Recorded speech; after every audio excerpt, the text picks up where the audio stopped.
Hello, everyone, and welcome to the 6th Annual Vallejo Healthy Food Festival. My name is Erica Hazel, and I am this year's Vallejo Community Organizer.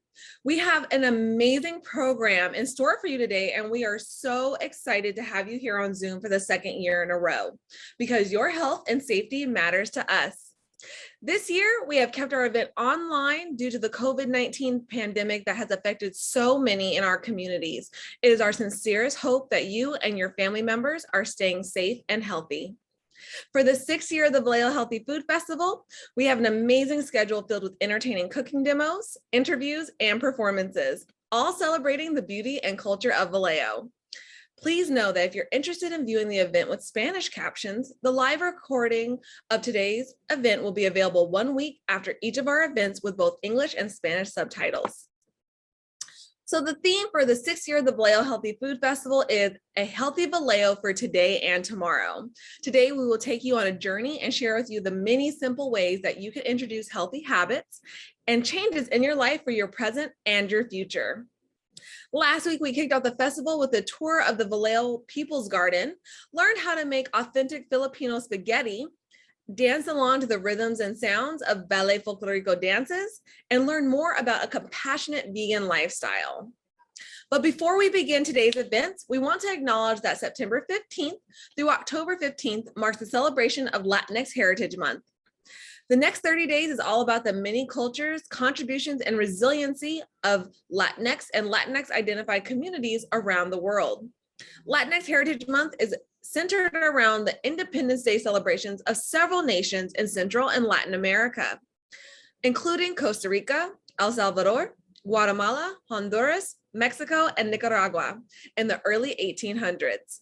5 of these proud nations declared their independence from Spain on September 15th, with Mexico's declaration the next day on September 16th. To celebrate our final weekend of the Vallejo Healthy Food Festival, today's festivities include an introduction to the martial art of Brazilian Jiu Jitsu, a super easy vegan fried chicken recipe, and today we'll get to talk to a registered dietitian. Plus, we will learn how to make 2 easy recipes for nopales or cactus. At the end of today's program, we will respond to all of the questions that you have for us. Please send us your questions throughout the event by using the Q&A box located at the bottom of your screen, and we will respond to them at the end of today's program during the Q&A session. We are also pleased to announce that if you're one of the first 12 participants who is a Vallejo resident, we will be giving you a free vegan cookbook gift box. To make sure you can receive your gift box, please make sure you have filled out the survey using the link shared in the chat box. So to get our day started, it is my pleasure to introduce Lauren Ornelas and Helen Marie Cookie Gordon. Lauren is going to talk to us about Cookie Gordon and share a little bit about F.E.P's work in the Vallejo community. So please join me and welcome Lauren Ornelas and Helen Marie Cookie Gordon. Hey, Erica, thank you so much. And thanks everybody for being here. Really pleased to have you again for our 6th annual event. I know we all love it in person, but so glad you can join us even virtually right now. So as many of you know, we started our work in Vallejo about 6 or 7 years ago when asked by one of the founding members of the Black Panther Party, David Hilliard, to take a look at what was happening in the community when it comes to lack of access of healthy foods. So we went out and we did an assessment on the availability of healthy foods, fresh fruits and vegetables, canned, frozen, also meat and dairy alternatives, and asking other questions about community and what type of foods were available. We put out our report, and then we followed up and went out and did focus groups in the community, about 7 focus groups, finding out in the community what the barriers were that people experienced and what were some of the potential solutions. We have been sharing all of our reports with policymakers, and we've also been made sure to share our reports with organizations like Vallejo People's Garden to make sure that they get the funding that they need to do the important work that they're doing. And so they could show policymakers and foundations how necessary it is for people to know how to grow their own food, as well as just the fact that there isn't a lot of healthy, fresh fruits and vegetables in the community. Doing our work in the focus groups, again, we did about 6 or 7 focus groups. And in all of the focus groups, we listen to what community members had to say about the barriers, what they believe some of the solutions were. We fed everybody a free vegan meal. We also paid them $50 for their time, because we know that time and knowledge is valuable, and we wanted to compensate people for giving that back to the community. So in these focus groups that we did, we brought up the concept of a worker-owned cooperative, not a membership-owned cooperative, but a worker-owned cooperative, where the workers make the decisions about the business and the workers live in the community. And in all of the focus groups, there was only one community member who had ever heard of a worker-owned cooperative, and that was Cookie. And Cookie has been incredibly supportive of this concept, pushing it forward. We had 3 meetings in the community talking specifically about what worker-owned cooperatives are. And we brought in our friends from Mandela Grocery in Oakland to talk about them as owners and how they make the decisions that they make and how much it gives back to the community. Cookie has also been there to talk to potential candidates about the problem that with Safeways and the community in terms of putting restrictive deeds on land in Vallejo, preventing grocery stores from moving in. So I'm really excited for you all to hear from Cookie, because even if you live in Vallejo, you may not understand what it is like for certain people who live in Vallejo, say South Vallejo, really understand what it's like for them to live in these communities. And it's important for you to hear from her, somebody who's been impacted by the decisions made by policymakers, by the situation there, on things that she believes can and should be done for the community. So looking forward to you all to hear Cookie right from herself. And thank you again, Erica, for doing such a fantastic interview.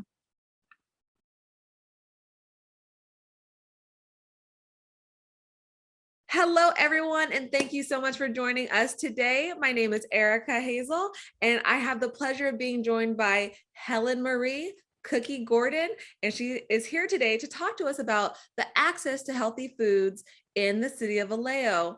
Hi, Helen, and I'm going to be calling her Cookie throughout. So hi, Cookie, how are you? I'm doing excellent. It's so nice to meet you, Erica. And now, is that the proper way of pronouncing your name? Yes, Erica. Beautiful. Awesome. So can you just tell us a little bit about yourself? So a little bit about myself. I moved here to Vallejo 2005. I came here homeless with my family of 5. And I just fell in love with the city because of the fact that they helped out. I've been in my residence. I've lived there since 2007. I've been a community advocate and an activist. Also a bridger. What that means is I connect folks to help make changes. Not necessarily to get recognition, but just to put people together. You know, no sense recreating the wheel to a wagon if it's already just needs to be fixed or it's already one there. I also am a mother of 4. I have 7 grandchildren and a host of nieces and nephews in my community. So they always come back and check on me. I also ran for city council. I didn't quite make that vote where I like to be, but however, I'm a commissioner for housing. Also been recognized by our assembly members, senators, and also Congress members, and also community members with a host of awards for being involved in communities. And I feel like you're the part of the solution, you're part of the problem. And if there's a problem, try to be part of that solution. Absolutely. I love everything you just said. And I really think it speaks to the heart that you have for the city of Vallejo. Thank you so much for that. And so my follow-up question to that is, when we think about the access to healthy foods in the city of Vallejo, what really, what comes to mind for you? Do you have a hard time accessing healthy foods near where you live? It's a really good question. Thank you for asking. One of our complications that we have, so when I moved here in 2007 in this particular location, the only access we had was the liquor store, AKA corner stores, and that's unfortunate. I would send my children to the store to get some bread, just something to hold us off until we can take the bus. And at that time, the bus was convenient in a way, transportation, but to come back home was difficult because you'd have to take multiple buses to get to a reasonable grocery store. Which, for example, I would have to take bus 1 to get to bus 6 to take me to Safeway over by Highway 80. Mm-hmm. Now, even in a vehicle, that's still a lot. So anyways, it was not a great idea because my sons were introduced to behaviors that I didn't want them to see at such a young age at that point. So I felt like, in my opinion, to be here 2007 to now, and as I ran my campaign, I found out that they've been trying to get a grocery store here since 1985, the year that I graduated. I'm 55 years old now. So anyways, and I don't understand what the problem is. There's a big property that was commercialized only and was supposed to put a grocery store there. Now they made it residential. And so for what? Just, why are you not making sure the South area of Vallejo can have healthy food and to be known at the state level that we are a food desert? And everyone says it so freely, even during their campaign, but no one's done anything about it. You know what, you bring up a lot of good points, like about how many buses you had to take to find a decent grocery store, and even how it's been decades since, that this has been going on for, and like you said, just want to clarify, the community of South Vallejo, correct? Correct. That's correct. Yeah, and I definitely resonate when I hear the word food desert, and how like it almost here at Food Empowerment Project, we use the term food apartheid, because it seems it's really just a choice to not put healthy grocery stores in these communities. Absolutely. That's a very good incentive words. Even if they was to have put a reliable market. So this is what happened. One of our political persons said, oh, well, we have the grocery outlet. That's mid downtown. Do you understand? You still got to take a bus there. Then if you get the bus, you have to ride a whole hour now, because it goes all through Grand Cove to get to here. And then with the freeway being, Highway Magazine now being revamped, they have to really go out their way. So you got groceries, you surely can't buy no ice or, ice pops for your children, especially when it's being so hot. And this property does not offer air conditioning. So you definitely can't do that. And you can, I've seen a lot of our young people from Maritime Academy walk to there, but to come back home with bags, they regretted that. I offered a lot of them home, rides home. And first they said no. And then when I came back, I said, are you sure? Like, yeah, we'll take it. Because they realized that they have a long ways to walk back home, to walk up Sonoma Boulevard, Highway 99. So yeah, it's difficult. You're absolutely right. The transportation is by far the shockest, because I just found out, and now check this out, Monday through Friday, bus every hour. But Saturday and Sunday, no bus because of COVID. But the other community have bus. Really? That's the part that got me. Now, Sunday, they didn't have bus, but now you're going to take away Saturday too, and you say because of COVID, but yet other communities have within Vallejo transportation up to yin yang, but we don't. That makes no sense. And so you're pointing out a lot of the issues that are definitely specific to the community of South Vallejo and the disparities between the different areas of Vallejo. And seeing as you're a longtime activist in the community, what do you see are some of the solutions? To be honest with you, I have to give a darn. And that's me being nice. You have to really care. And so we had this district-wide voting, that just took place so that communities like this would not get neglected.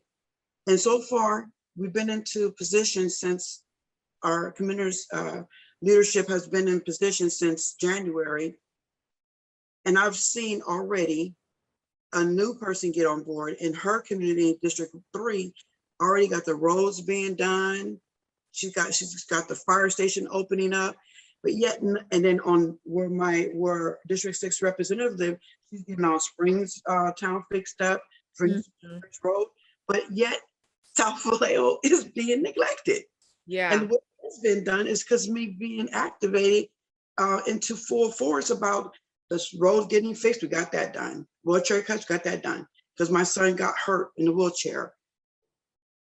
But yet we can't get a grocery store. So I reached out to my representative just recently that we need, and they're talking about having farmer market. Okay, that's beautiful. But why can't we have a grocery store? A whole Everybody grocery has store. one. There's one sitting on top of one. In District 3 and District 4, you got them sitting on District 1, sitting on top of each other. But nothing, I don't understand it.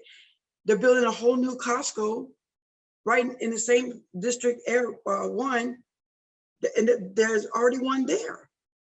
So why not take that money and talk Costco come on this side of the woods? I don't understand that. Yes, and I think that you make so many great points about some of the like we said, the disparities between the different areas of Vallejo and how South Vallejo is being left behind in terms of accessing healthy foods in Vallejo. In general, overall, do you think that things have gotten better or worse in the last few years? Oh, so unfortunate to have to say it's gotten worse. Okay. They think their solution is providing a list of food banks. They're having, yes, so grateful to have the food truck. The Casa food bank that provides fruits. That is really wonderful. Down the street, you get that every other Tuesday, and that's nice. But for people who work, they can't take advantage of that because it's only 1 hour. Number two, they can't take advantage of it because it's from 2 to 3 during the workday.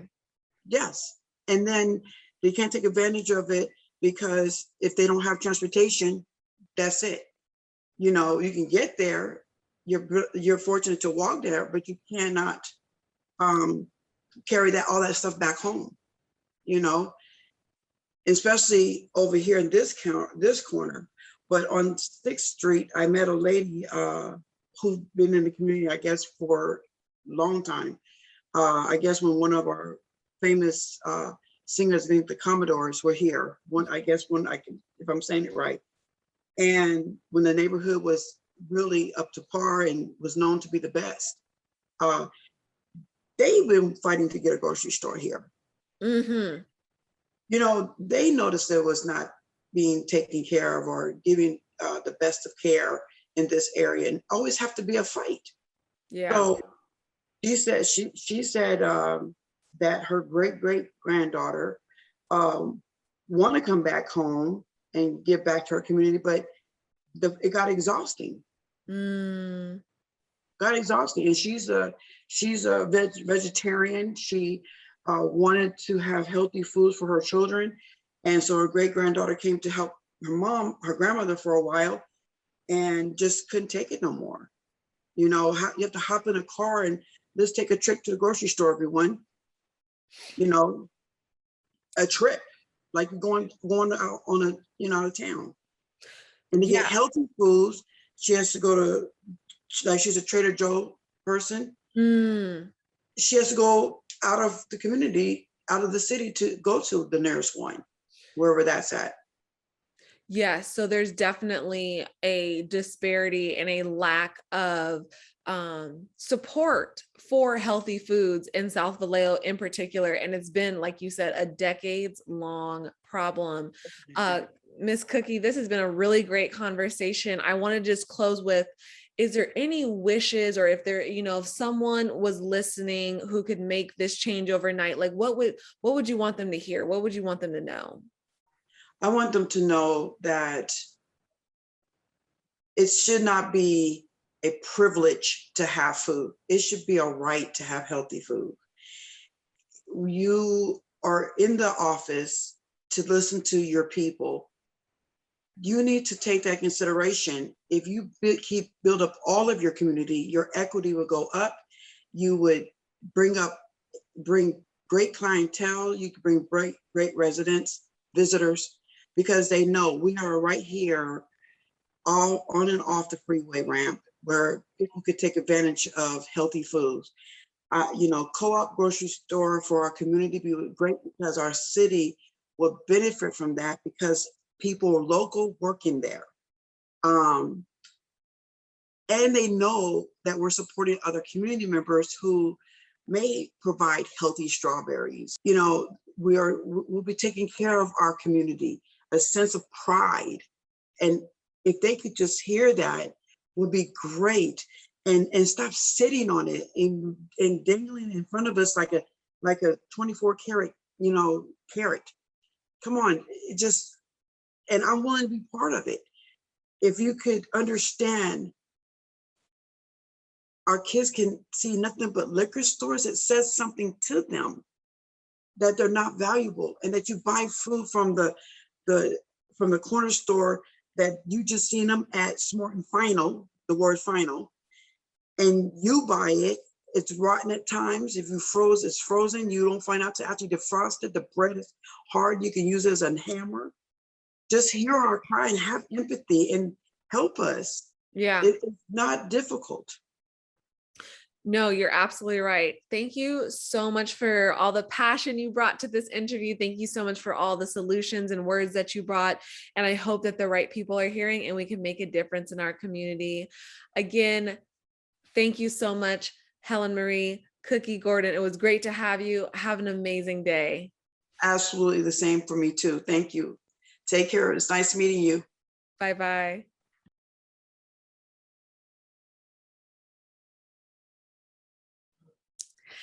Thank you, Cookie and Lauren, for reminding us to continue to fight for healthy foods in all of our communities.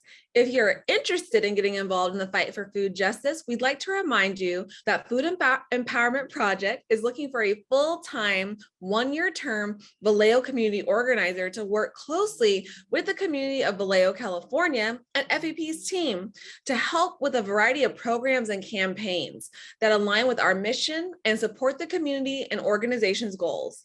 Please click the link below to read more about it. All right, next up, we have the family that wrestles together and stays active and healthy together. Today, we are going to meet the Jones family, a family of 6 who all do, and correction from earlier, Japanese martial art known as Jiu Jitsu. Join us at the Jones family gym here in Vallejo, where we will learn all about Jiu Jitsu, a defensive form of martial arts that focuses on ground control, mainly using grappling and throws. Wrestling is very similar to Jiu-Jitsu because of its similarity with takedowns and pin moves. The benefits of Jiu-Jitsu include self-defense skills, discipline, and fitness benefits. So what do Jiu-Jitsu and a plant-based diet have in common?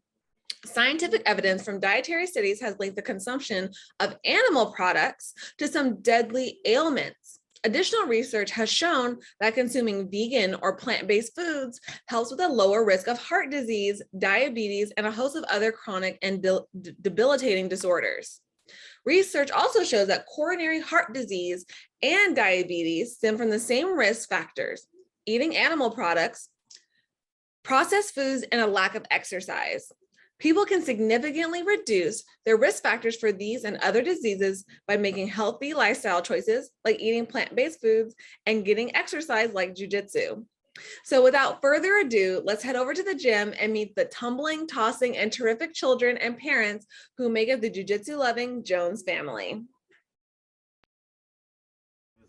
Jason Jones, head coach and owner of Letro Jiu-Jitsu and Wrestling Club here in Vallejo, California.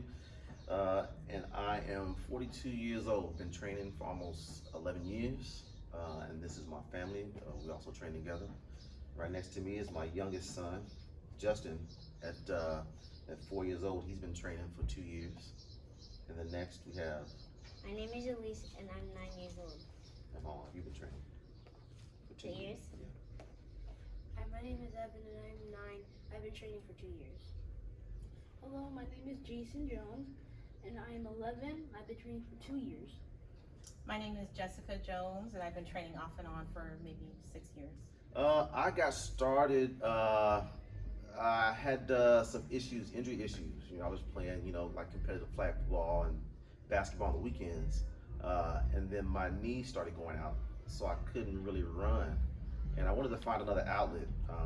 I used to wrestle years ago, and this is the only thing that I could find that was close enough to wrestling, and that's how I picked up jiu-jitsu. I would take the youngest when they were young. I would take them with me to the gym off and on, and then finally when we opened up our own martial arts academy, and that's what got them in, and now seems like they're hooked. I'm not here as much as I like to be, but I do pop in from time to time and just kind of roll around with the kids a little bit, pick up some moves. But I plan on getting more into it and practicing more. So we'll see what comes out of that. All right, so this is Justin. So Justin's going to be demonstrating the classic arm bar, a very common move in Brazilian Jiu-Jitsu. So he's going to do that for you right now. So Justin, you want to do the arm bar? Okay, go.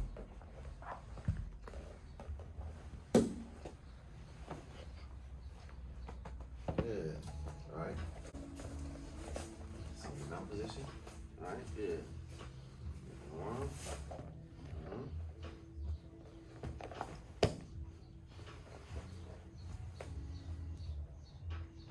Good. All right. That's it. All right. So Elise is going to be demonstrating the headlock defense. So in Jiu-Jitsu, one of our self-defense we teach is a headlock defense. So Jason's going to get Elise in headlock. So from behind. All right. Good. And pushes away. All right. One more time.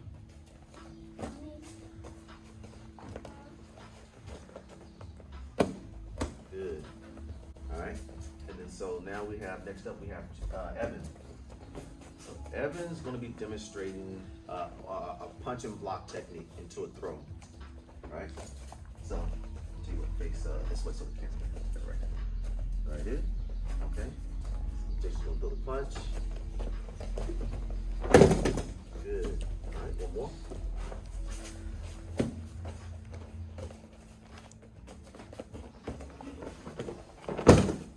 Good. Alright. And now Jason is gonna demonstrate a little situational, this is just a general demonstration that they came up with themselves, a little sequence. All right, so you guys want to do your sequence that you worked on? All right, go ahead, do the sequence.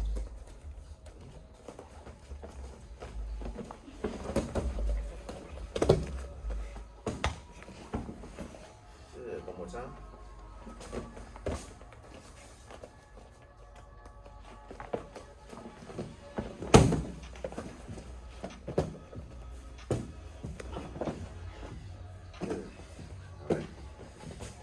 Last but not least, we're gonna have Jessica. She's gonna come in. What she's gonna demonstrate is a lot of times, you know, especially for women, we have a technique that we use for hair grabs, or maybe someone's trying to grab out and they're trying to touch us, right? We want to be touched, right? So I'm gonna reach out and grab. One more time.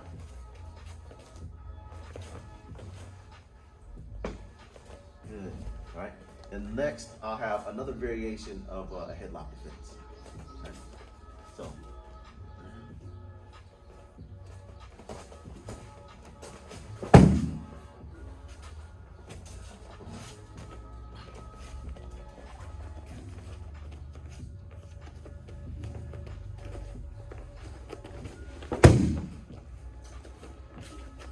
Good.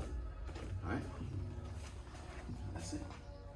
All right, thank you guys for joining us here at Let's Roll with me and my wife Jessica. Once again, I am Jason, the owner and head coach, along with my wife Jessica. She's also calling with me. A little brief rundown of Brazilian Jiu-Jitsu. It's a Brazilian martial arts. It's derived from judo.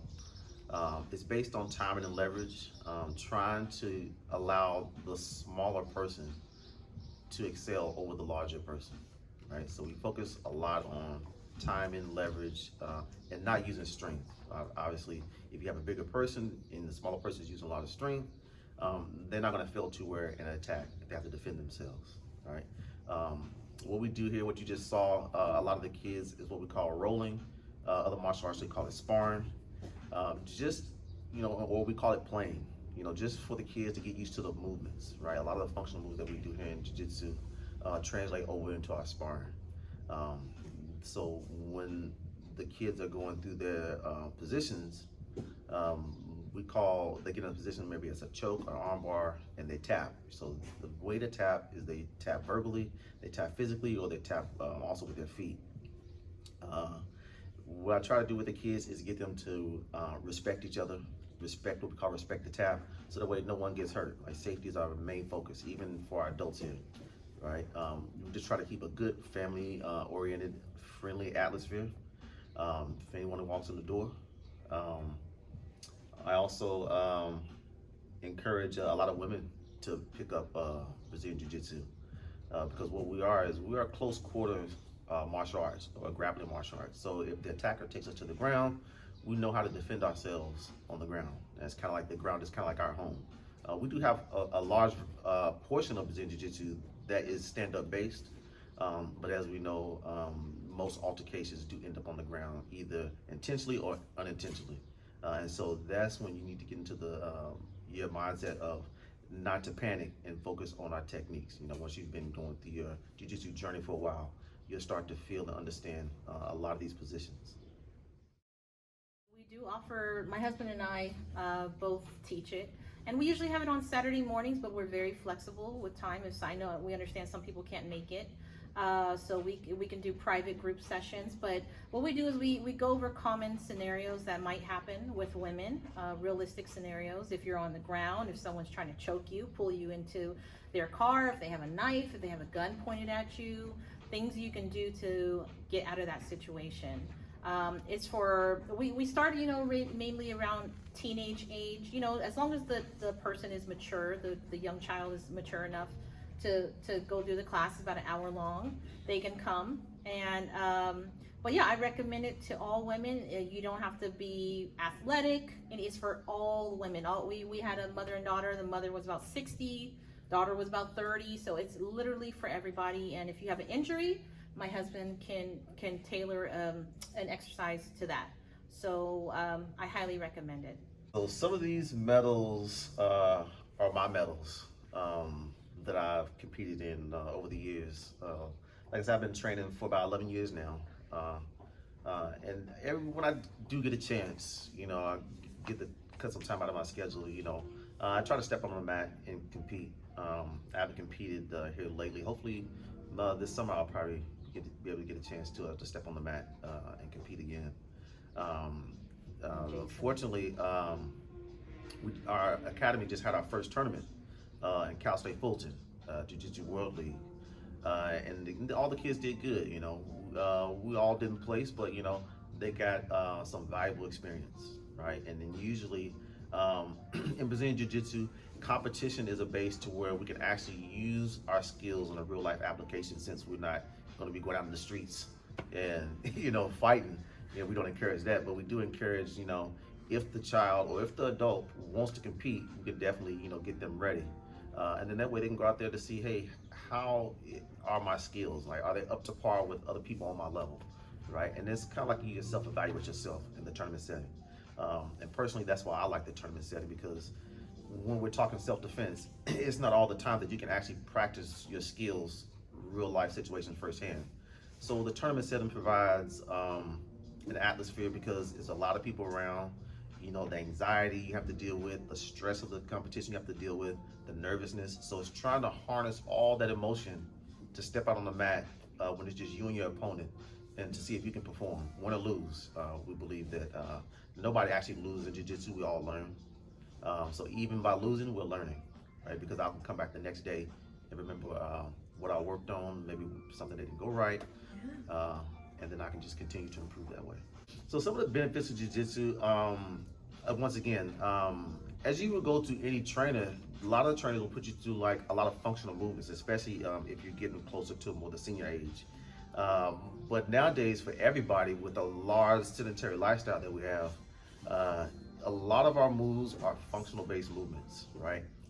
Even through our warm up and our drills are all functional based. They all translate over into the art. So you will gain, obviously you will, by just going through our workouts, your endurance will increase.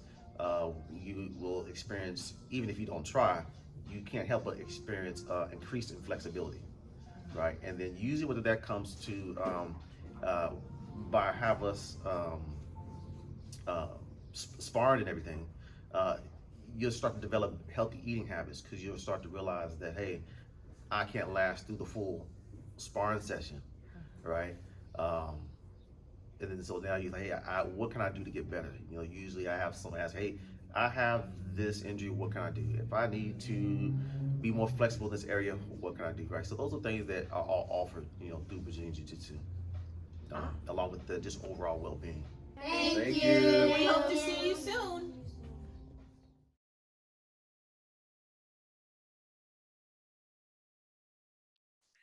Thank you to the Jones family. Please make sure to visit their jiu-jitsu and wrestling studio at 3760 Sonoma Boulevard, Suite 2, right here in Vallejo, California. Well, I hope you're not hungry because it is time for our first cooking demo of the day. Today, we are going to learn about a soul food recipe that is sure to impress your family and friends. Today, Chef Rene Pugh, also known as Vegan Heat, will be showing us how to make some crispy, crunchy, southern fried chicken using oyster mushrooms.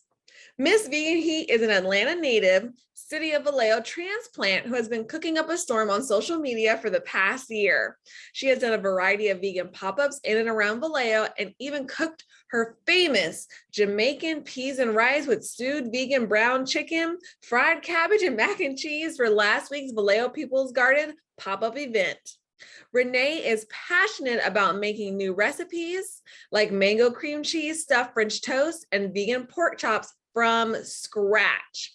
Recipes like this are good for both humans and chickens, since chickens account for about 9.3 billion of the nearly 10 billion land animals used for food each year in the United States.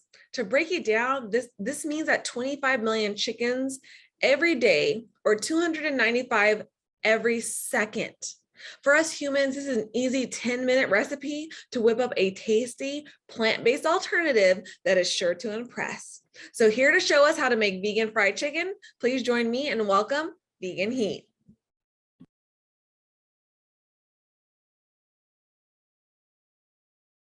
What's up, family? I am Vegan Heat, also known as Rene. So I'm about to show you really quickly how to make the easiest fried chicken, vegan style. So we're gonna start off using some mushrooms, okay? Just go to your local Asian market. That's the best place to go, and buy you some oyster mushrooms. So I already started the process a little bit. I'm gonna be showing you guys what I'm doing.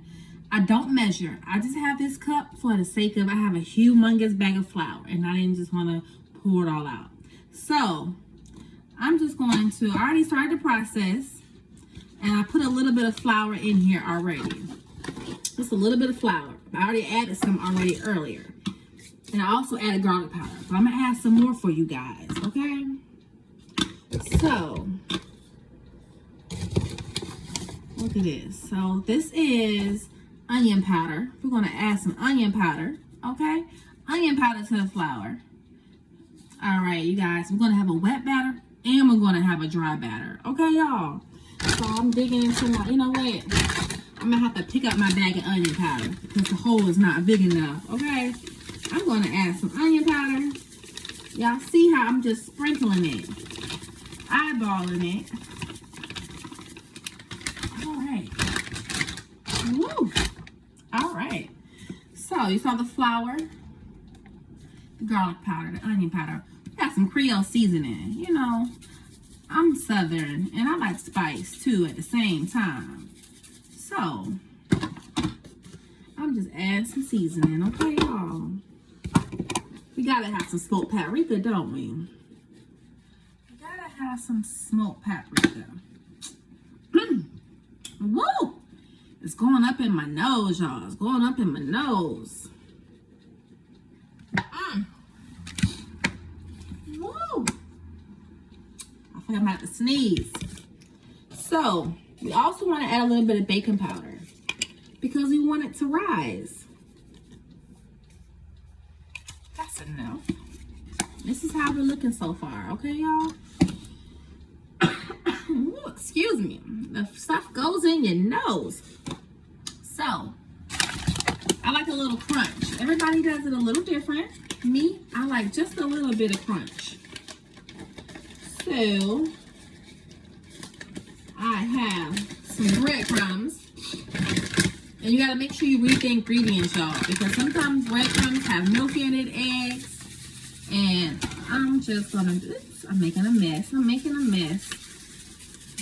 Breadcrumbs. Ooh. I think that's enough right there. I'm making a mess. I'm a little messy in the kitchen. All right, y'all. So y'all saw what I added, and I'm just gonna stir this up. Just a little bit. Just stir it up just a little bit. Okay, y'all. And you know what? I like spice. So I got some chili powder, some chili peppers. Why not, right? Why not? I'm gonna add some. You don't have to do this. I'm vegan heat, so I like spice. Okay? So, got that done. Let me move some of this stuff out the way so you can see all this goodness. Now, I have the same exact thing already here. It's just a dry batter. So, I'm going to put this to the side. Stir this up for y'all real quick. Stir it up. All right. Now, this is going to be the batter for the fried chicken. You always want to start with just a little bit. It may seem like I added a lot, but I didn't, okay? Because you don't want to make it too salty. You can always add more, but you can't take away. So, I have the exact same thing in here. So, this is going to be our wet batter for our fried chicken. But, I have club soda. And I had this in the freezer. Woo! Excuse me, y'all, because, ooh, the powder and stuff is getting in my nose. So, you want to add club soda. You want to put it in the refrigerator or the freezer for a little bit. You want it to be as cold as possible. You hear me? Because this is what's going to make your fried chicken really crunchy. Okay. So, I'm going to stir this up a little bit. Stir it up. Like I said, it's the exact same thing that I put in the dry batter, y'all, okay? So, yes, you want to season your wet batter, okay? You definitely want to season. You want to season everything. Except don't season your mushrooms. I learned the long way. I learned the hard way a long time ago. It's just going to fall right off. And all the batter is in the batter. All the seasoning, I'm sorry, y'all. All the seasoning is in the batter. Okay, y'all? I'm mixing up my words a little bit. This recipe is so easy. And you can get creative and add your own seasonings. So, we're going to do, let's start off with a small piece. You see this?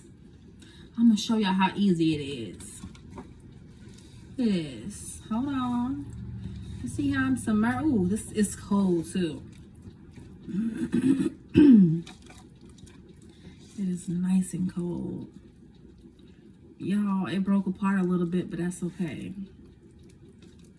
It's okay. I'm trying to get it, like, I'm trying to coat it. Y'all hear me? Like, matter of fact, I'm going to press this together. I'm going to press it together in the flour too. Because see, it broke apart, but it's okay. But I'll start off with this small piece for y'all. Just like the baby piece of fried chicken. All right, so y'all see how this is like, it's coated, nice and thick, okay? So,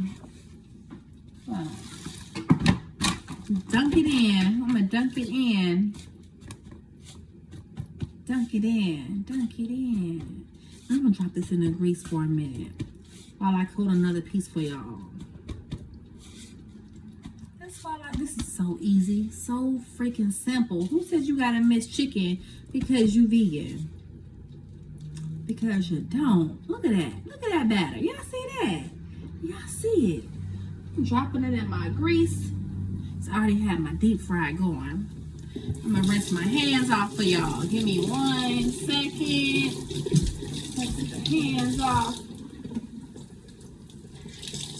for the sake of time, I'm only gonna do this one piece for y'all. And then I'm gonna fry up the rest and be greedy, eat it off camera. All right, y'all. Ooh, I know y'all hear it. Sizzle, sizzle, sizzle. Like that. Here's that other piece. I'm gonna go ahead and drop this in too. Easy peasy, y'all. Yeah, I'm telling y'all how easy this is. Here's the other piece. Bam! Dropped into the grease. I'm just gonna wait for that to fry up and watch it till it's like golden brown, y'all. That's it. It's golden brown. My hands. Let me drop my hands off.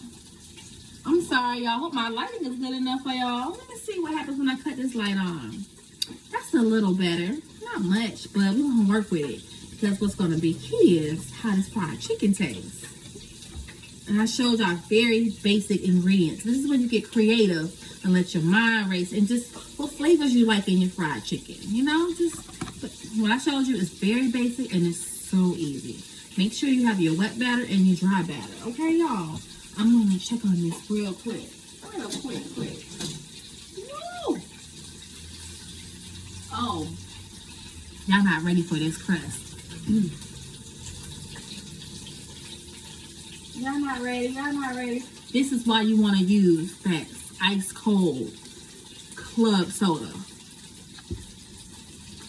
This is why.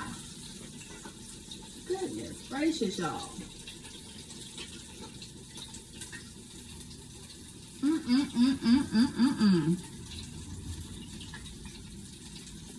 gonna try to come as close. Look at that. Y'all see that? Let me turn it around a little bit. Can y'all see it? Can you see the fried chicken? Ooh, it's hot. Look at it. Y'all see it? Y'all want me to give y'all a little bit of better light? Okay, I'm up. Give y'all just a close look at that. Bam. Oh, it's falling apart. It's about to fall out my hand. Okay, I'm gonna put the phone back down. Ooh, wait. I gotta put it down because it's hot. Uh-oh. Blooper. The phone fell. All right, I'm gonna get this other piece out with the grease. Y'all not ready. Maybe y'all are ready. Tell me why. And I'm about to grub. I'm about to eat it as soon as it cools down because I don't want to burn my mouth. But yes, guys, I showed y'all how to make very simple, easy vegan fried chicken. Simple, y'all. I'm Vegan Heat.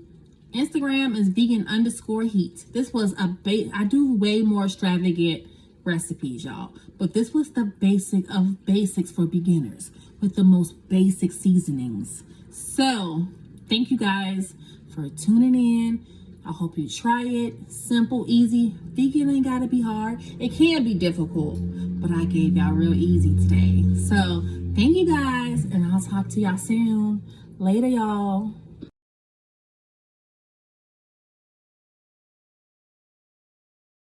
Thank you so much, Vegan Heat, for that super simple yet delicious recipe demonstration of how to make fried chicken vegan style. If you haven't tried her food yet, make sure to follow her on Instagram at vegan_heat to see when you can order her food right here in Vallejo. Trust me, it's worth it. Our next speaker is Ms. Sahra Pack. Sahra is a registered dietitian with a focus on lifestyle medicine, plant-based nutrition, public health, and mindfulness. Sahra has worked in the hospitality, healthcare, and tech startup arenas and has experience in animal welfare advocacy, culinary arts, sustainable food systems, and health and race equity projects. Today's presentation is about the benefits of a vegan lifestyle and the health benefits involved with a vegan diet. Afterwards, we have a special live Q&A with Sahra herself. So please use a Q&A chat box at the bottom of your screens to submit questions that Sahra will answer live after her presentation. Please welcome to your screens, Miss Sahra Pack.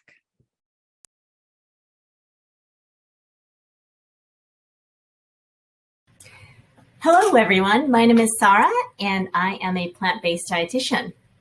I am so happy to be a part of this wonderful festival this year and feel honored to be a part of this truly meaningful and vital community. So going vegan involves 3 key concepts or steps in my personal and professional experience. First is to know your why. When you wake up in the morning, isn't it easier when you know why you're waking up? When you don't know, and trust me, I've been there. I think we've all been there. It's hard to get out of bed even, right?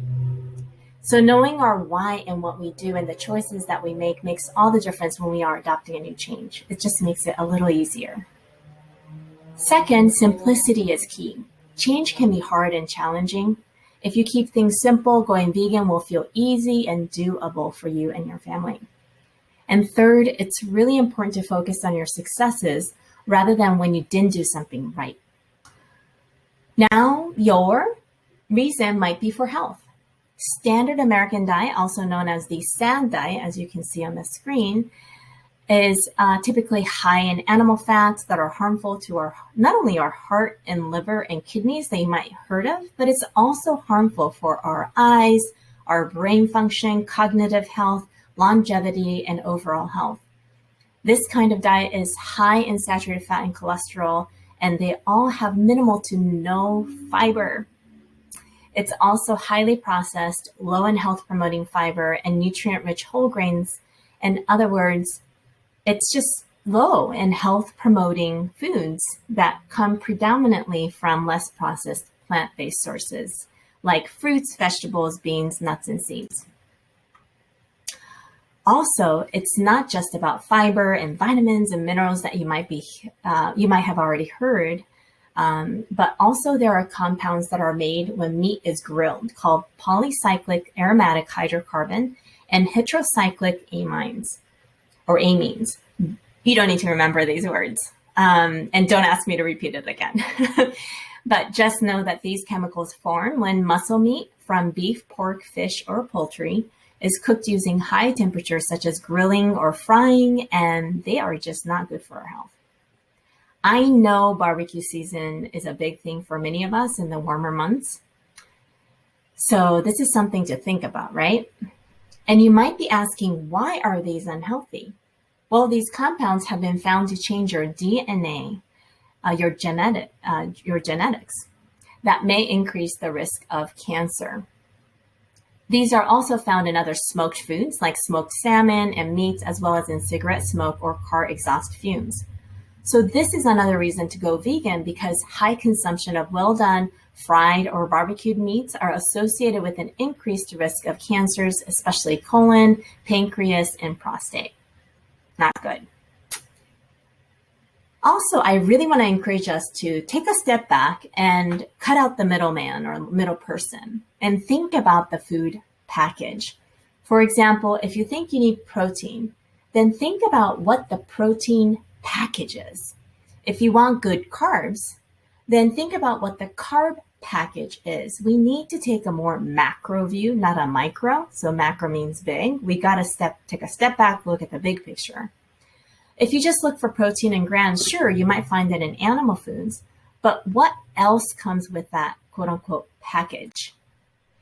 For example, the animal protein package, as you can see from the screen here, we're comparing between the beans in the first corner there, and then the rest of the animal-based proteins. They all come with protein, sure, but remember, there are differences in animal-based protein and plant-based protein, but see the reds? Those are baggage. So it also comes with baggage. So there's saturated fat, cholesterol, most likely also antibiotics and growth hormones used to raise the animal, and zero fiber in animal products.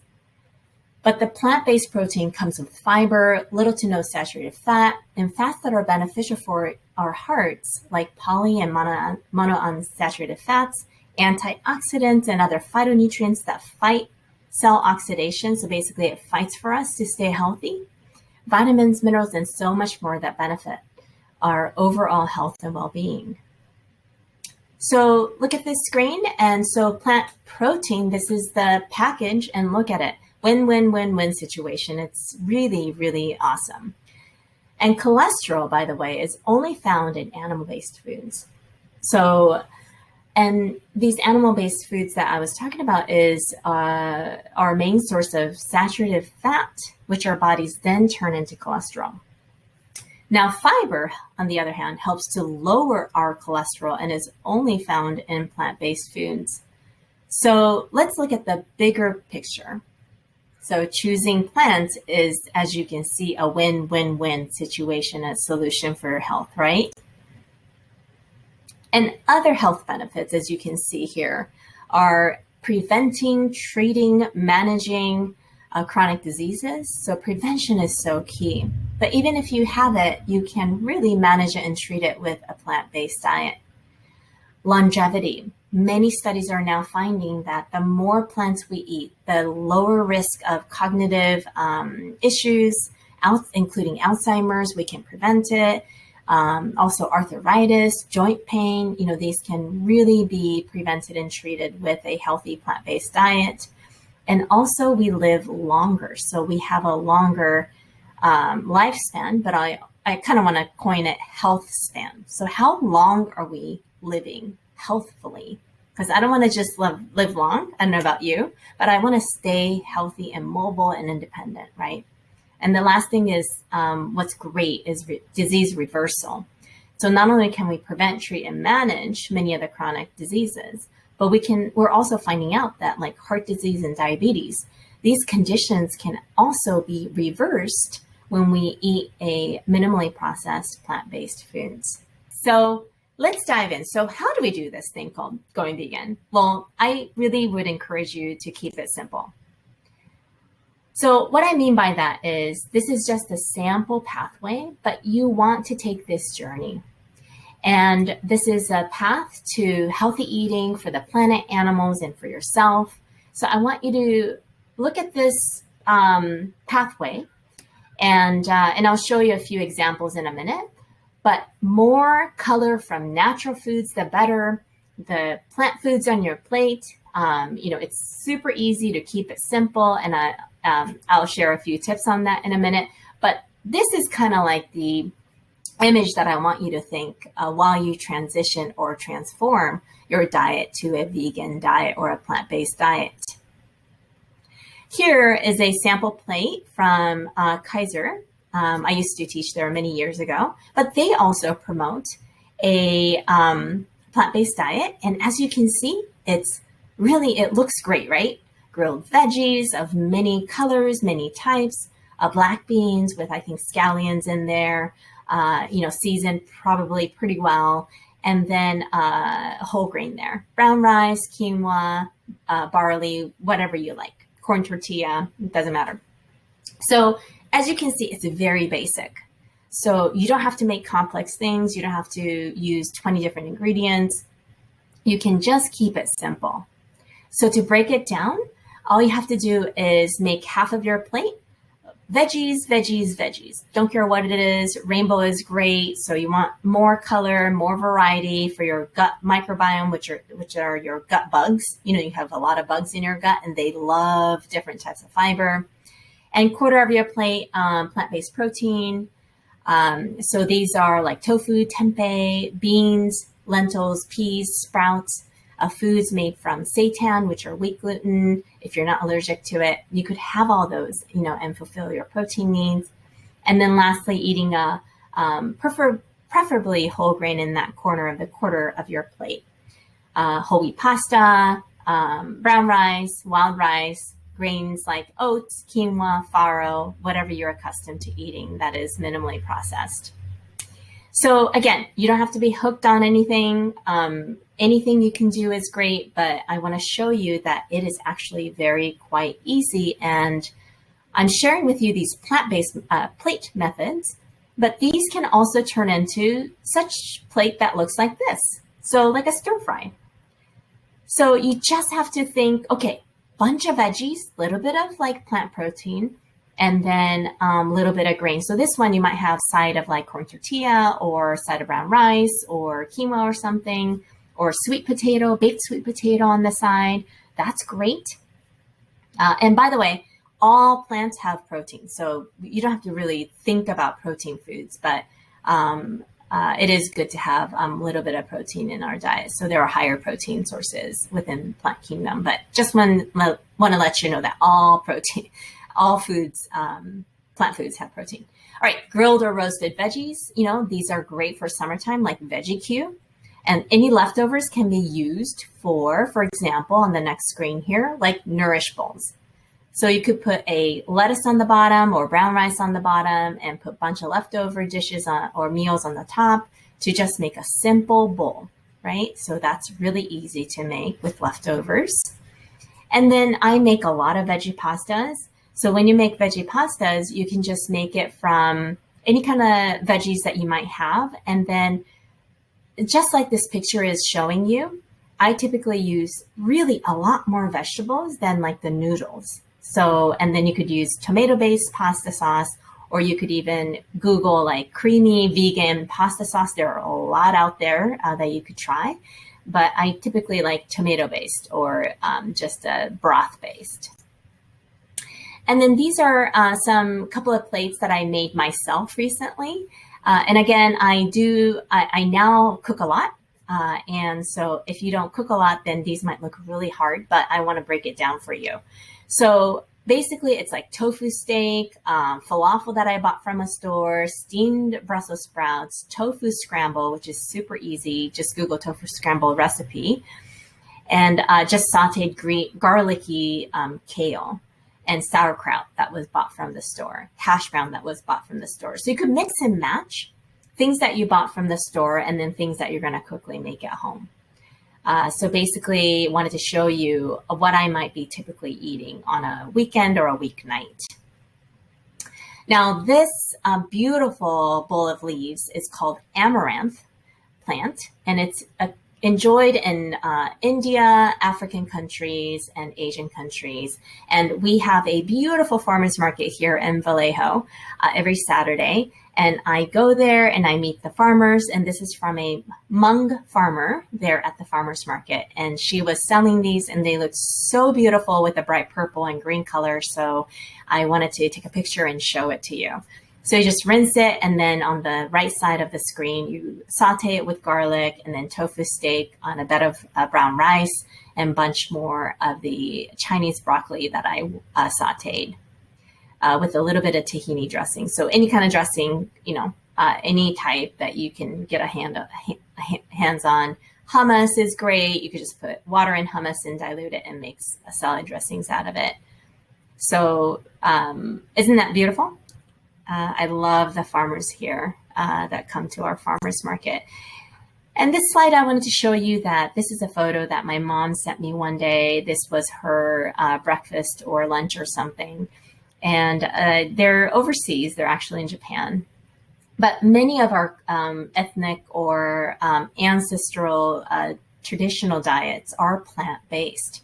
So I want you to talk to your parents, your grandparents, aunts and uncle that you might have a connection with, to ask them about their old foods, what they used to eat if they don't eat like this anymore. Honoring our traditional foods is so key as well.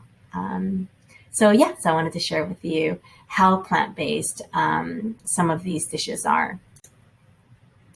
And these are Spanish or Mexican rice, and then corn tortilla soup that's vegan. And these are also plant-based and nourishing, and it adds variety to your table. And as I mentioned, enjoying traditional foods is really key. So, these are Indian, Ethiopian, Thai foods, or any other culture that you might be coming from. They have a lot of plant-based foods already. So I want you to, lastly, I want you to focus on your wins. So focusing on success and not so much like what you're not doing it perfectly or right. So how to go step by step with that is to find and keep what you're already eating that's already vegan. Like, for example, if you're eating oatmeal, you might need to just swap the milk that you're using, if you're still using dairy milk, to a plant-based milk. So you're going to find and keep the dishes that you're already right now enjoying that's already plant-based and vegan. So write out a list of those and you're going to keep them. And then you're going to swap the other ones that might have a little bit of animal products in it with plant-based options. So for example, you might like chili, but they might have like ground beef or something in there. So you just remove the meat or swap it with crumbled tempeh or lentils or soy crumbles or many of those alternative meat products out there, or just omit it and use a lot of seasoning like herbs and things to make it yummy. Burgers, so swap the patty. There are so many plant-based burger patties. There's also recipes if you want to make it from scratch, but you could just swap it with a plant-based patty and then keep everything the same. And mayo, you might want to use vegan mayo. Ketchup's already vegan, so there's a lot of things that are already plant-based when you start to look at it.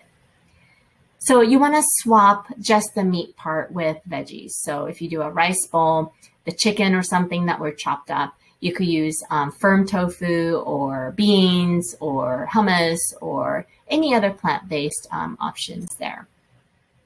And then you want to crowd out your plate. So, you want to keep adding these new options, new recipes, new products, and and explore a little bit, So adding in the exploration comes and includes this next step is for you to try and stay open-minded and kind of talk with other friends that might be doing plant-based already. There are many of us kind of sprouting everywhere, but I encourage you to try new items, try a new vegetable, try to go to the farmer's market, try to go to a store that you haven't gone before, try a restaurant that you haven't tried and see if they have vegan options. Also, YouTube has so many plant-based chefs and vegan recipes. It's easy to just access YouTube and watch a few videos and see how they do it. It's easy and affordable way to kind of find out free, channels there. Also, recipe books are all pretty much online. You could purchase them, used. There are plenty of free online resources, including here with a host of this festival, Food Empowerment Project, has a lot of free resources too. So thank you very much for listening to me today. I am so excited to be able to answer a few questions after my presentation. Thank you for participating in the festival. I am so honored again to be a part of it, and I look forward to connecting with you in a minute. Awesome. I hope you were able to learn a thing or two about the health benefits of a vegan diet. And now if you will join me and welcome Miss Sahra Pack. Hi, Sahra. Sahra, how are you? Hi there. Great to be here today. And I'm a little bit on this side of the screen because my doggie who fell asleep doesn't want to move. So I thought it's fine. She's front and center on the screen. I love it when the dogs come with us. I love it. That's awesome. How are you doing today? I am good. I'm good. She was enjoying a Vegan Heat's amazing cooking video as well. So, hey, hi, puppy. So we have a couple of questions for you. Thank you so much for that amazing presentation. I think the first thing I want to ask you is, before we get some Q&A questions, are what is your favorite vegan dish or recipe to eat?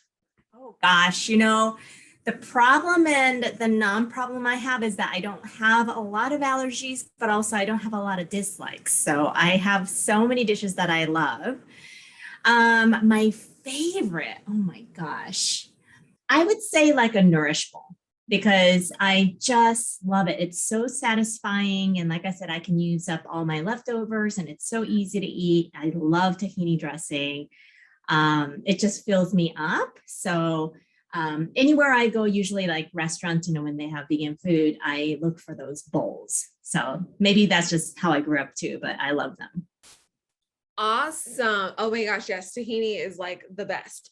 Okay. Awesome. So our first question is, what are some of the major misconceptions about a vegan diet, especially like, you know, like where do you get your protein? And like, what do you tell people when you hear those misconceptions? Like, what is your first like piece of tangible advice for those vegan diet misconceptions? So a lot of times, and I have to say in my practice, like it has been decreasing, like the whole protein question, but it does come up, you know, and that's why in the presentation, I wanted to make sure that everyone knew that the plant-based plate or a vegan plate, every single thing on there, including the zucchini and the kiwi and the strawberries and the apples, everything has protein, you know, sure. Something has less and something has more. And as we age, we do need to eat a little bit more protein and so forth. But overall, if you're getting enough calories from a variety of things, you're fine. We're not protein deficient. We're fiber deficient, right? So when we go quote unquote vegan or plant-based, initially mixing and matching is a great way. So for example, there are, you know, the vegan chickens and the vegan meatballs. And, you know, if these are some foods that you're used to eating, then swapping them to like the frozen versions or something that is easy to cook is fine. And if you're able to do it, and if you have a kitchen, a small kitchenette to a full kitchen, you know, whatever you have, you want to start to then branch out into using those a little bit less processed foods as a mix so that you're getting the fiber and you're getting that rainbow on the plate. So the rainbow on the plate, every single color in that rainbow on your plate has different effect on us. So it's not just looking pretty, but it does a lot of things for us. And each color has different phytonutrients, phyto meaning plant, nutrients meaning just nutrition, right? So I just encourage people to have variety as much as possible, but initially do what you can and then reach out, get support from, you know, Food Empowerment Project and other, you know, communities, especially in Vallejo. There's a lot of vegan communities, fortunately sprouting up. So connecting with other vegans also help too. Absolutely. Thank you so much for that answer. Awesome. Our next question is, for someone without much time, do you have quick tips on how to eat healthy, but also not very processed, or any meal prep tips to make it faster in a busy household? Frozen fruits and veggies are just as fine as the fresh ones. So if the fresh ones aren't looking so hot on the shelf in a grocery store, those have less nutrients actually. So you want to go to the frozen section. Make sure there's no salt or sugar in them. Usually they don't. But the flash frozen veggies and fruits last way longer, right, than a fresh one. They don't go spoiling, and they're a little cheaper and they're accessible. So I highly encourage you guys to do that. And in the canned kingdom, beans, beans, beans, beans. Those are fantastic. So you always want to stock those in your pantry. I love that. And the frozen mangoes in my freezer are like, you know, raising the roof right now. I love that. That's right. Our last question before you go would be, do you have any kid-friendly, you know, nutritionist suggestions for those who are viewing at home, kid-friendly ones? So kid-friendly ones are like finger foods or snacky foods. So, you know, whole wheat toast with a PB&J, you know, make it whole wheat so it's a little bit more nutritious. The other thing that are super kid-friendly are smoothies. So these are fantastic to make. They're great for snacks, great for energy boosting when they come home from playing around. So I encourage parents to make smoothies and add those seeds and nuts into it so that there's plant-based protein in there too, rather than protein powder. No problem with that, but it's just a little more expensive, and you could just substitute it with any kind of nut if they don't have any allergies. You know, some of those nut products or sunflower seed products. Awesome. I love that. I thank you so much for these great tips. It was so great having you on today. We hope to see you again in the future. Thank you so much, Sahra. Have an amazing rest of your Sunday. Thank you, Erica, so much. It was an honor. Bye, everyone. Ours, bye. All right, everyone. We hope that you enjoyed Sahra's great tips and her live Q&A. Next, we are very excited to continue celebrating Latinx Heritage Month with Chef Jackie's recipes for Ensalada De Nopales and Nopales in Chile Verde. So Chef Jackie is a good friend of mine. She is Vallejo born and raised and has even competed on TV on Food Network Channel's show Chopped. But enough from me. Chef Jackie will introduce herself during her awesome cooking demonstration. So sit back and relax and get ready to learn about 2 cool new ways to cook nopales. Please welcome to your screens, Chef Jackie Contreras.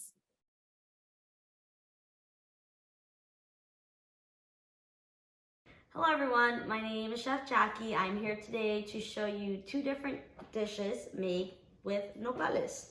So I will be showing you how to clean them, how to cook them, and then how to prepare 2 different dishes that will both be vegan and delicious.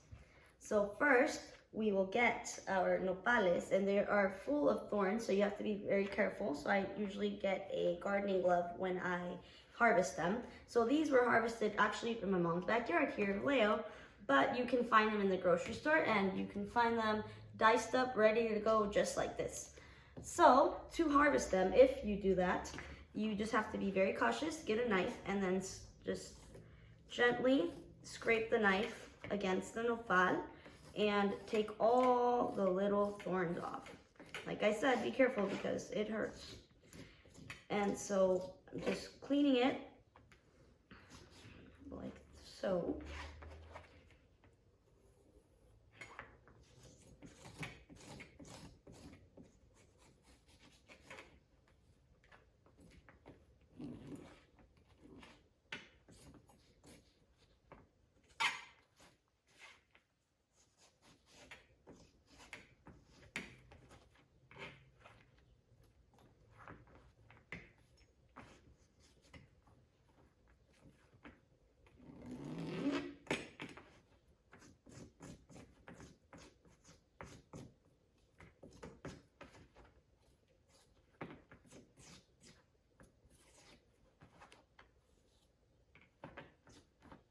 So this is what the cleaned product will look like. So no thorns, and you can also rinse it if you like to make sure that there aren't any little thorns left in there. And then before you continue to use your cutting board, you want to make sure to clean that off very well as well, so you don't get any thorns in your food.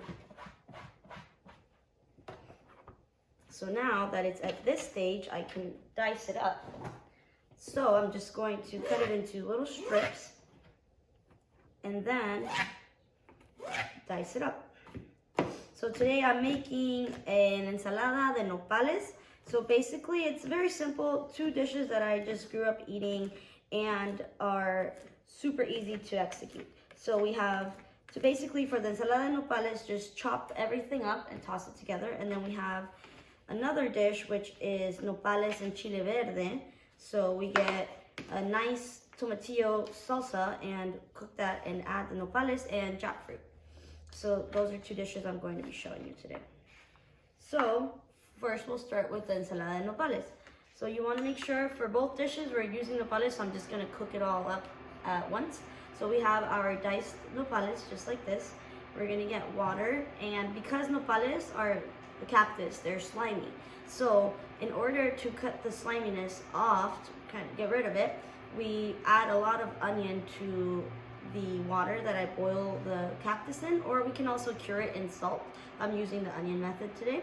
So I get water, season it with some salt, and I'm going to be adding the fresh diced nopales and letting that cook until they've changed in color and are tender like this. So this is what we're looking for. And afterwards, we're going to get onions. So we're gonna have to dice some onion, tomato, jalapenos. These are in a vinegar brine, so they're pickled jalapenos. I like to use not only the actual jalapeno, but some of the little vinegar to add to my salad. So same as I did with the nopales, I will also dice the tomato, but it has a lot of excess liquid, so I try to get rid of some of that by not using all of the center like this liquidy stuff, I'll get rid of that to make sure that the salad ends up being nice. All the seeds and things like that, you can de-seed it and then just use the tomato without any of the seed.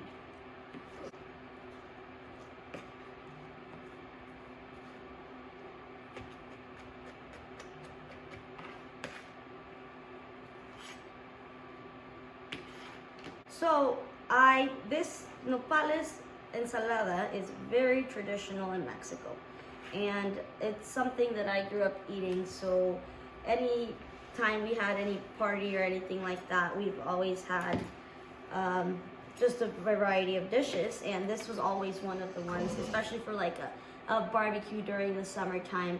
One of our side dishes is always ensalada de nopales, very refreshing, easy, and very traditional. It's just something I grew up eating my whole life. So yeah, it comes from Mexico. So then now we have to dice the onion, so just like this. So I usually just take the ends off of it first, take the outer layer out, and then I'm just going to dice it. So I get my knife and I start cutting it. And then I go with the grade of the onion and chop that as well. And I'm looking for a pretty small dice, so we don't want a big chunk of onion. So nice fine little pieces of onion is what we're looking for, since this is a raw salad with raw onion on it. We don't want big chunks. So this is what I'm looking for. So while I'm chopping everything, the nopales are cooking. So like I said, simple, easy, quick, and delicious.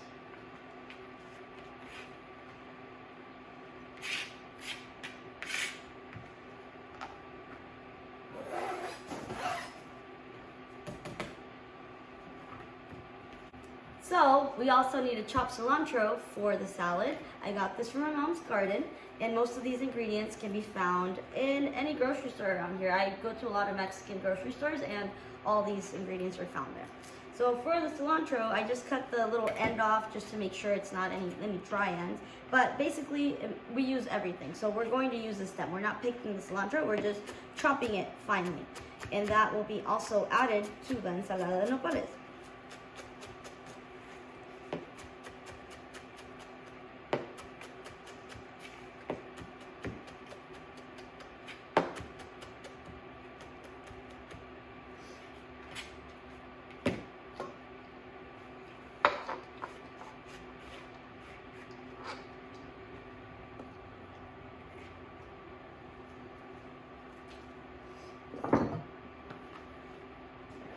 Here we have the nopales cooking with a little bit of salt and some onion. Like I said, the white onion just helps with absorbing some of that slime, getting it to be less slimy. And then after it's cooked all the way, and we're looking for this color, so it'll have a bit of change in color, so it'll go from like a fresh, vibrant green to a darker, more olive green. And so once it's gotten to this point, you know it's ready. So maybe a few more minutes on this, and then we basically just strain out the liquid, take the onion out, and then we'll have this. Just so you can see it.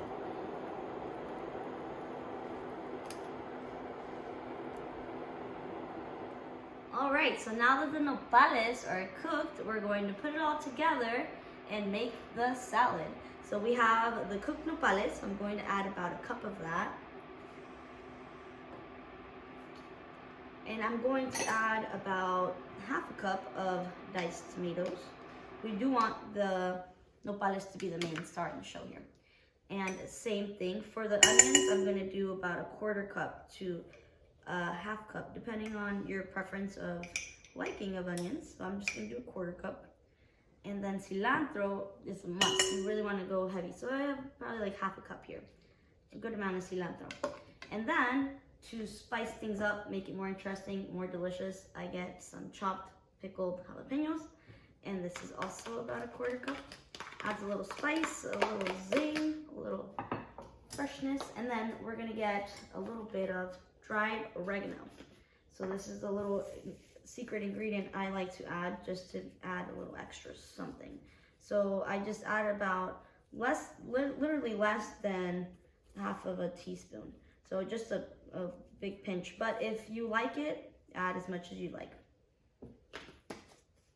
And then I'm going to make sure to season all of this heavily with just regular kosher salt. And then my little trick is adding some of the jalapeno vinegar.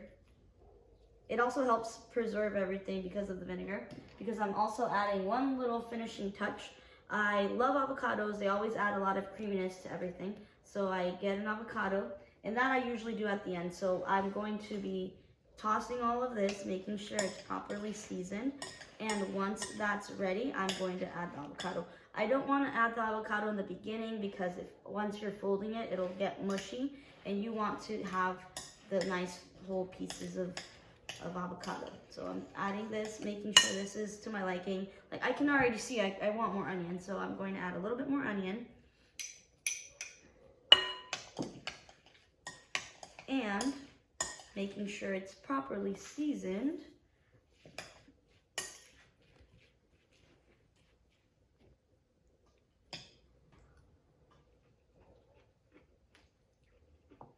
All right. And now I'm going to add the avocado.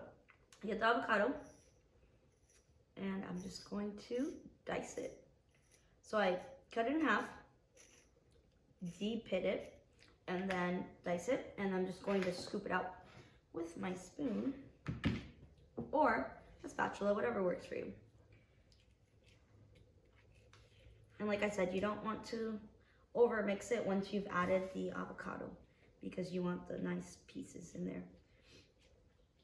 And like I said, this is a really easy, delicious dish that I literally have all this on my pantry on hand all the time. So something quick, easy, delicious, nutritious, and tasty. All right, so here we have the final dish. I went ahead and fanned an avocado out just to make it look a little prettier. But this dish, like I said, is a side dish, or it can also be served with tacos. I love to make tacos out of this, so just warm up some tortillas and have some tacos de nopal. So here you have it. So here we are going to make our second dish with nopales. So we are making nopales en chile verde with jackfruit. So first I want to get some fresh tomatillos, onion, and boil that. So I have that here boiling with a few jalapenos as well to add a little extra kick of spice. And once that's boiled, I'm going to strain it, blend it, and make a delicious salsa verde out of that we will be cooking the nopales and the jackfruit in. So here we have the tomatillos cooked, and I'm gonna get the jackfruit. So jackfruit, I find it in a can and it's brined. So it has, it's in a brining liquid.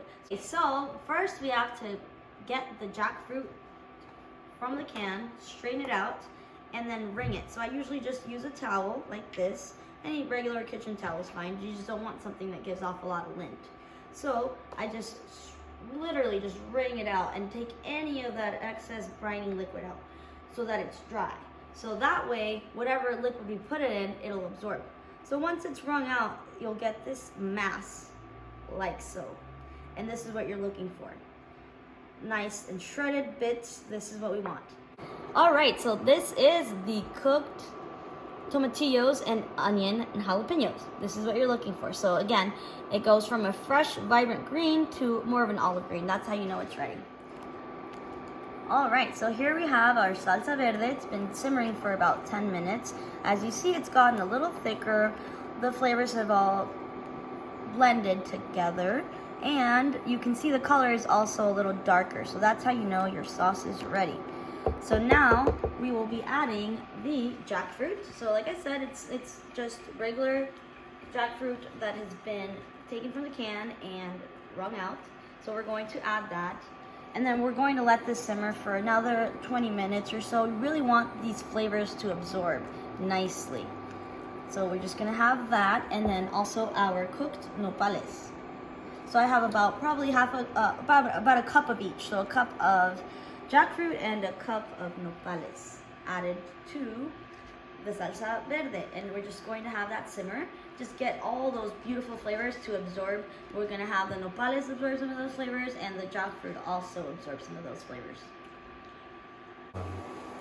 All right, so here we have the finished product.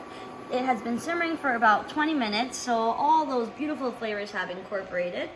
And now it's ready to plate and eat. So this is a perfect dish to serve with a side of rice, some beans, some tortillas. It's great for tacos. Like, both of these dishes are great for any kind of potluck. Just a great food choice to share. That's vegan, delicious, nutritious, and amazing. A lot of this stuff, like I said, you can find in most Mexican grocery stores around here, like Cárdenas, Guanajuato, Dos de Oros. All those are where I usually shop for most of my ingredients if I don't find them in nature. Like, my family has a little garden, so we do have nopales, we have herbs, but whatever I don't have, I usually get at any of those grocery stores. All right, so here you have the final dish. So it's jackfruit, nopales, and chile verde.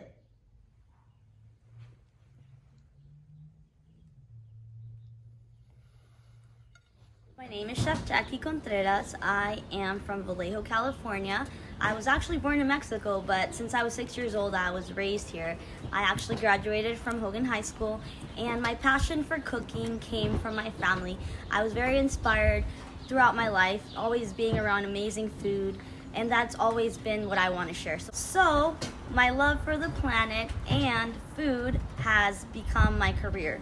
And so now I just love to share vegan food with everybody, and vegan Mexican food as well.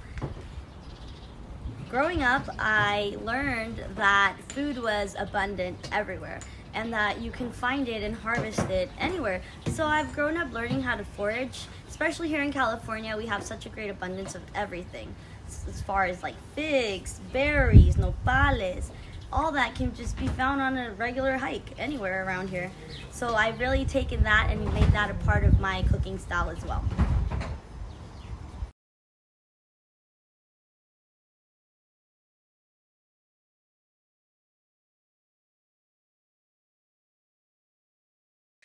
Awesome. Thank you for those delicious and easy nopales recipes, Chef Jackie. I hope you all make both of these recipes at home very soon. As our day comes to an end, I want to reintroduce our organization behind this amazing festival, Food Empowerment Project, or F.E.P for short. F.E.P is a registered nonprofit 501c3 that promotes veganism, fights for farm workers, works on the lack of access to healthy foods in communities of color, and encourages people to not buy chocolate sourced for some of the worst forms of child labor. The upcoming video will introduce you to our work and our hope for our planet and its inhabitants to better understand the connections between people, non-human animals, and our environment. Now, please welcome Food Empowerment Project into your home.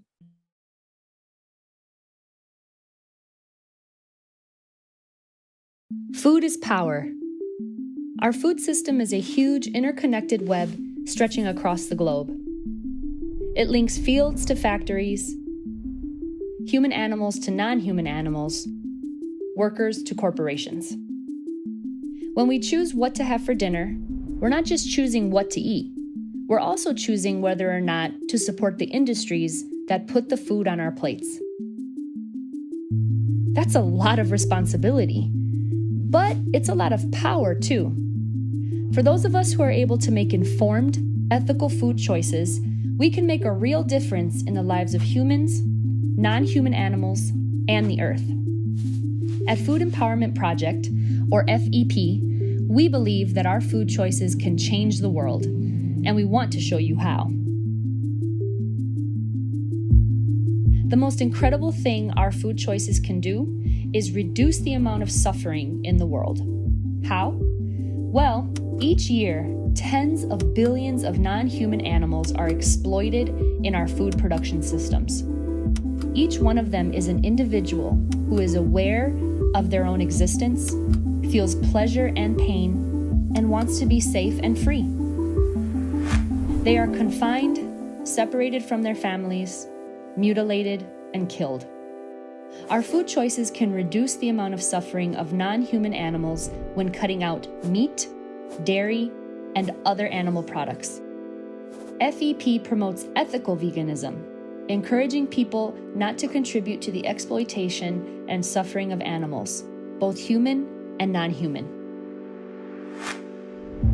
Our website is full of information to help people understand the power of their food choices and learn how these choices can impact non-human animals, from chickens and rabbits to fishes and other sea creatures. And it also includes some recipes and meal ideas. To support this further, Food Empowerment Project has created 2 vegan websites, one featuring delicious Mexican food in English and Spanish, and one with amazing Filipinx recipes in English and Tagalog, to help people go and stay vegan. So, ethical veganism is important, but not everybody can get the kind of food they need for a healthy plant-based diet. If we want people to eat more fruits and vegetables, we need to make sure that all people have access to fresh, affordable produce. In Black and Brown communities and in low-income neighborhoods, access to fresh fruit and vegetables is often limited or non-existent. It is vital that we acknowledge the ways that racism and economic disadvantage prevent marginalized communities from being able to access healthier food. When invited, F.E.P. makes an assessment on the availability of healthy foods and begins to work with local communities, policymakers, and community organizations. We then convene focus groups to determine the barriers seen and experienced by the community to help create solutions that will benefit the health of individuals over corporations. But we can't stop there. We want to get fresh produce on more shelves and on more plates. And those fruits and vegetables have to come from somewhere. We want people to think about the ways their food choices can reduce the suffering of non-human animals in our food system. But what about the humans in that system? Farm workers are some of the most vulnerable and exploited workers in the United States. They often work long hours in extreme heat, are exposed to agricultural chemicals, and many experience homelessness due to their low wages or wage theft. Also, many are migrant or undocumented workers who are threatened with deportation if they speak up, which leaves them vulnerable to a variety of abuses. In addition, female farm workers experience sexual harassment on a regular basis. We advocate for improvements to farm worker rights at corporate, legislative, and regulatory levels. In 2018, we helped overturn a rule that had forced the families of farm workers to move at least 50 miles away from the migrant camps when picking season was over, a regulation that negatively impacted their children's education. This victory meant that their children could now finish their school year without having to move. On a grassroots level, F.E.P. organizes a school supply drive for the children of farm workers to help ensure these kids are offered all the opportunities that come with an education, something their parents have sacrificed so much for so that they might have opportunities previous generations may not have had. The fight for farm workers' rights doesn't end at the borders of the United States. We have a responsibility to the people who supply us with our food, even when they're on the other side of the world. Some of the worst human rights abuses in our food system happen in the supply chain for that confection we all love so much, chocolate. The chocolate industry gets much of its key ingredient, cacao, from areas where the worst forms of child labor and slavery are most prevalent.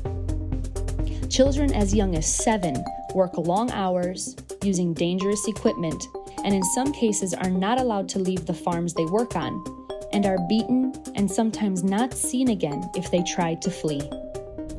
They go through all this just to make candy for us to eat halfway around the world. By informing people where their chocolate comes from, we can create transparency to help people eat with their ethics. On our website, Food Empowerment Project has a list of chocolate companies to let consumers know which companies we do and do not recommend based on the country of origin for their cacao. And we even have a free downloadable app to make it easy for those who have a smartphone. Be sure to look out for our mascot, Chavez, to see which chocolates we recommend. Our food choices are powerful. That means people are powerful. And that means you are powerful. Food Empowerment Project is about showing people just how much power their food choices hold. We want everybody to understand how much good their food choices can do, how much suffering we can stop. But we understand that making the world more just and equal is not a simple task. We can't just think about humans or just non-human animals or just the earth. We have to understand the way that these things are interconnected and the complicated systems they create. Together, we can help each other understand the whole picture. Then, we can work toward a better world. Remember, food is power. Use it with compassion.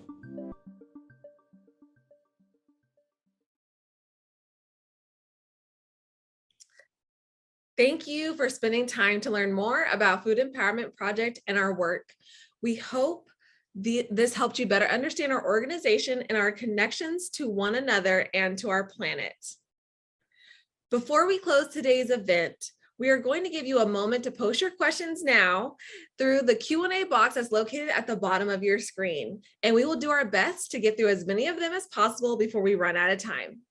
While you're typing, we would like to remind you that Food Empowerment Project is looking for a full-time, one-year term Vallejo Community Organizer, or VCO, to work closely with the community of Vallejo, California, and F.E.P's team to help with a variety of programs and campaigns that align with our mission and support the communities and organization's goals. Please click the link below to read more about it. And a reminder again that if you're one of the first 12 participants from Vallejo who joins the events today, we'll be giving you a free vegan cookbook gift box. If you haven't already done so, please fill out the survey using the link shared in the chat box. While you are typing your questions, I would like to welcome on screen Lauren Ornelas to help me answer some of your questions. Hi, Lauren. Hi, Erica. Thank you again for doing such an amazing job and helping everybody feel so welcomed and having such a good time as part of our Vallejo Healthy Food Fest. No, the pleasure is all mine. I know we have a couple questions coming through the chat. I'm going to give folks one more second, but what was your favorite part about today, Lauren? You know, it's a couple things. I mean, one is that Vegan Heat's recipe looked phenomenal. But at this same time, I absolutely fell in love with Chef Jackie. She's adorable. And I fell in love with her. So I would say, even though I don't cook, I absolutely love the cooking demos. And I learned about Jiu Jitsu, which I knew nothing about. And now when I see it or I hear it, I'm like, oh, now I know a little bit more about it and it makes more sense to me. Right. It was that was awesome. I think, the Jiu Jitsu was my favorite part, and having Sahra on was totally awesome. I really appreciated her and giving some new tips. Awesome. Okay. Our first question is, and this is for you, Lauren, what do you see as some of the solutions to the lack of access to healthy foods in Vallejo? It's a great question. One that we've thought a lot about, mostly talking to the community. I mean, first and foremost, we believe that the solutions come from the community.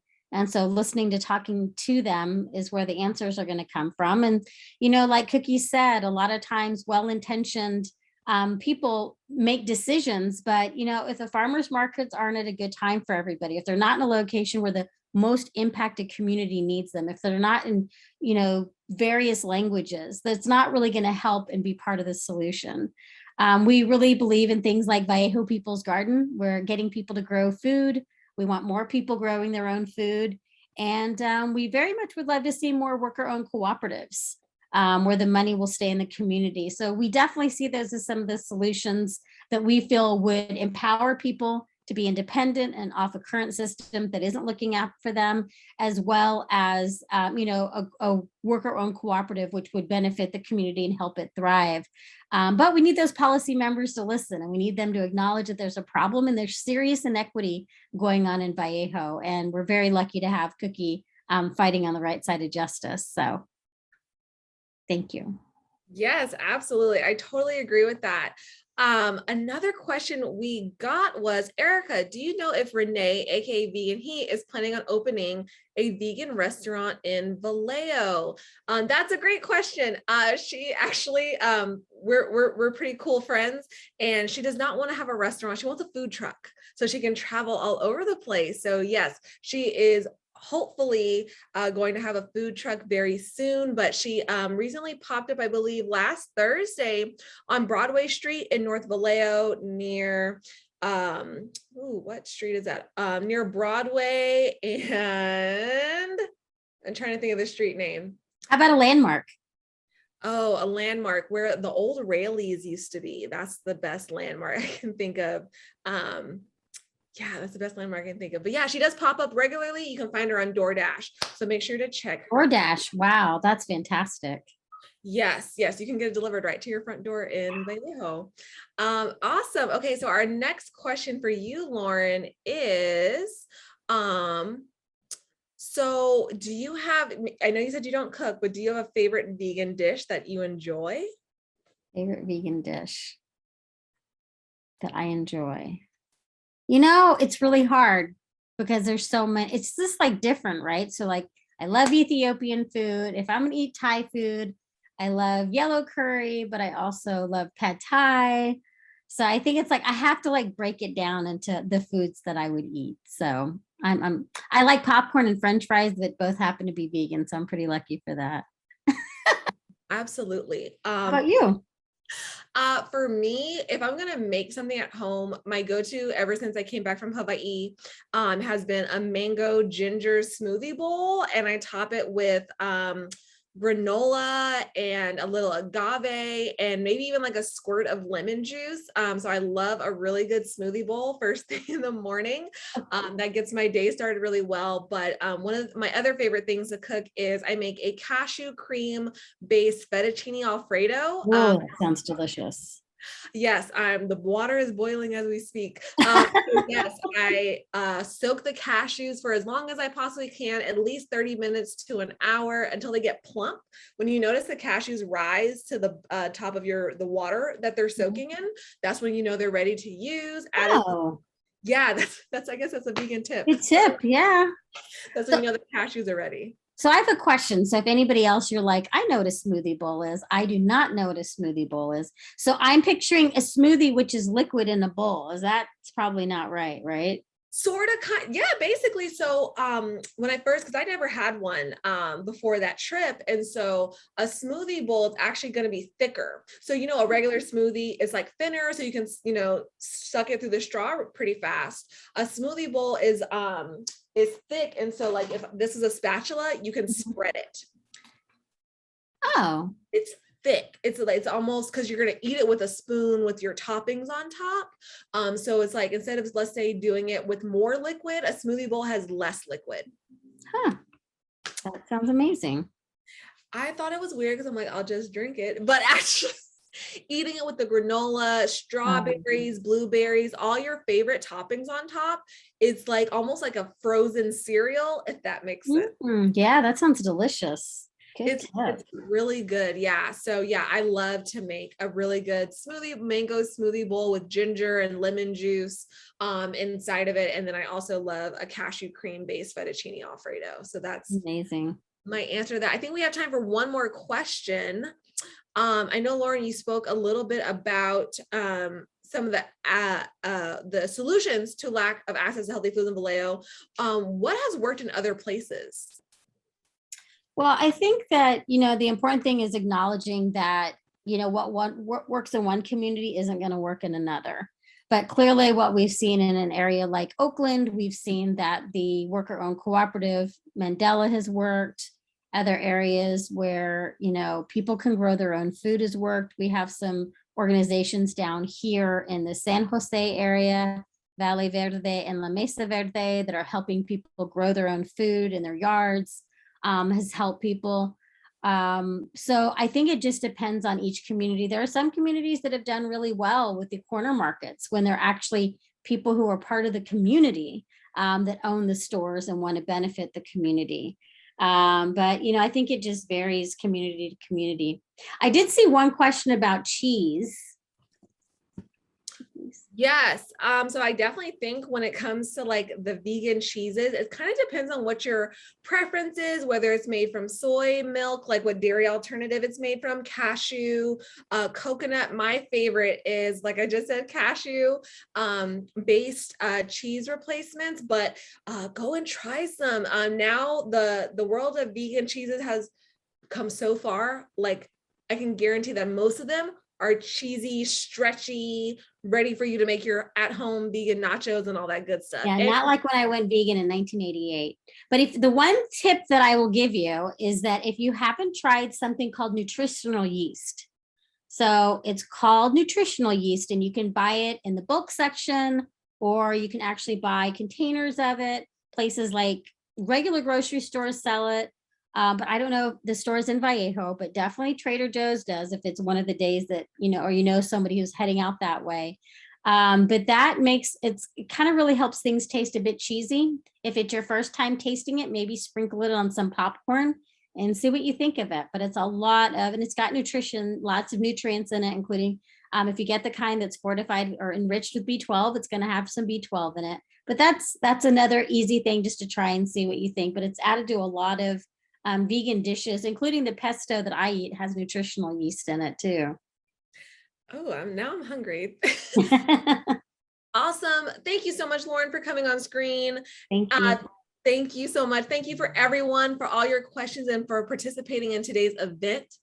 Over the last 2 weekends, we have learned so much together and had a great time, all from the comfort of our homes. Today, we learned how to make some delicious vegan fried chicken, learned more about a healthy vegan diet from a dietitian, learned how to cook nopales 2 ways, and saw some fantastic jiu-jitsu moves. As a lifelong Vallejoan, it has been my honor to have organized the Vallejo Healthy Food Festival for the past 3 years. I love being able to connect with my community on an issue that means so much to me: healthy eating and compassionate living. As a 5-year vegan myself, I couldn't be happier to share with my family, friends, and community the importance of having access to healthy foods in cities and towns like Vallejo, as well as showing another side of veganism that sometimes folks don't get to see: yummy, easy to prepare vegan foods that the whole family can enjoy. As someone who has attended, volunteered, and has now organized the Vallejo Healthy Food Festival for 3 years, it is with gratitude that I want to say thank you all for being here today. This is my last year organizing the Vallejo Healthy Food Fest, and I want to thank you all so much for welcoming me into your homes. It has truly been my pleasure. On our last and final day of the Vallejo Healthy Food Festival, we want to thank you again for joining us. If you're interested in viewing this event with Spanish captions, the video will be available 1 week after today. And if you registered, keep an eye on your email for when it will be available. We're sad to say goodbye, but are so happy you could join us. We will be sending out a survey to everyone who registered. Your anonymous feedback will help us plan the content and format for future events that we hope you will attend. We will be in touch. And those who will be receiving a free vegan cookbook and gift box, stay tuned and check your emails. Have a great day. Stay healthy and safe. Goodbye. Bye, everyone. I love everything in the chat. Thank you so much.